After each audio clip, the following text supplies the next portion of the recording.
پیارے بچوں، بہت عرصے پہلے کی بات ہے۔ ملک یمن کے کسی شہر میں ایک بہت نیک اور شریف آدمی رہا کرتا تھا۔ یہ آدمی ایک ماہر درزی تھا۔ اس کے ہاتھوں کے سلے ہوئے کپڑے شہر کے مشہور لوگوں میں بہت مقبول ہوا کرتے تھے۔ اس کا نام پورا تو کوئی نہیں جانتا تھا، لیکن لوگ اسے عبدل کہا کرتے تھے اور وہ اسی نام سے مشہور تھا۔ وہ زیادہ تر امیر خواتین کے قیمتی ملبوسات سیا کرتا تھا، جو بہت بہترین سلک اور بروکیڈ سے بنائے جاتے تھے۔ ان ملبوسات کے لیے وہ عام طور پر کپڑا خود ہی خریدا کرتا تھا۔ ایک دن عبدل کپڑا خریدنے کے لیے مارکیٹ گیا۔ جس کپڑے کی تلاش میں وہ تھا، وہ اس مارکیٹ میں جا پہنچا۔ اس کپڑے سے اس نے ایک امیر تاجر کی بیٹی کی شادی کا لباس تیار کرنا تھا۔ کافی دیر مارکیٹ میں گھومنے کے بعد اسے دلہن کے لباس کے لیے قیمتی بروکیڈ کا ایک کپڑا پسند آیا۔ اس نے وہ کپڑا خرید کر اپنی ہاتھ گاڑی میں رکھ لیا۔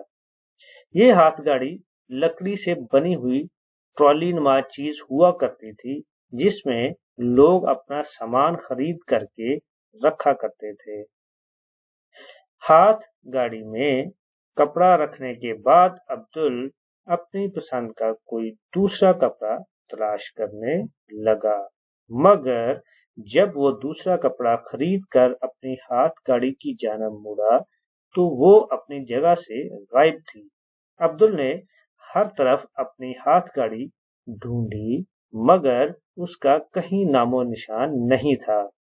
وہ خوب چلایا، راہ چلتے لوگوں سے پوچھا، مگر اس کی ہاتھ گاڑی کو کسی نے اس کی ہیلپ نہیں کی۔ چوری کی خبر پوری مارکیٹ میں پھیل گئی۔ کچھ ہی دیر بعد ایک شخص اس چوری کے بارے میں باتیں کر رہا تھا کہ آخر یہ کس کا کام ہو سکتا ہے۔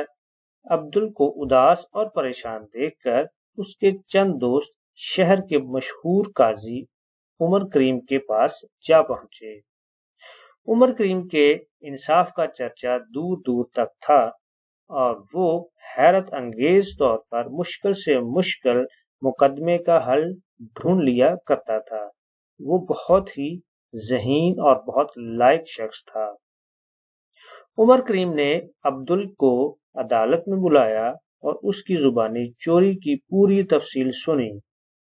ساری باتیں انتہائی غور سے سننے کے بعد قاضی عمر کریم نے ان تمام لوگوں کو عدالت میں پیش ہونے کا حکم دیا جو چوری کے وقت عبدل کے ساتھ مارکیٹ میں موجود تھے۔ ان میں مارکیٹ کے دکانداروں کے ساتھ ساتھ عام خریدار بھی شامل تھے۔ جب تمام لوگ عدالت میں پہنچ گئے تو قاضی عمر کریم نے عدالت کی کارروائی شروع کی۔ کارروائی شروع ہونے سے پہلے اس نے اچھی طرح اس بات کی تسلی کر لی تھی کہ تمام افراد وہاں پہنچ چکے ہیں۔ سب لوگ عدالت کے کمرے میں ادب کے ساتھ خاموش بیٹھے تھے، کیونکہ یہ سب قاضی کا احترام کیا کرتے تھے۔ وہ جانتے تھے کہ اس وقت مقدمے پر غور و خوض کر رہا ہے۔ قاضی نے خاموشی کے ساتھ باری باری ان کے تمام چہروں پر نظر ڈالی اور چند لمحوں کے بعد عدالت کے باہر کھڑے سپاہیوں کو بلایا۔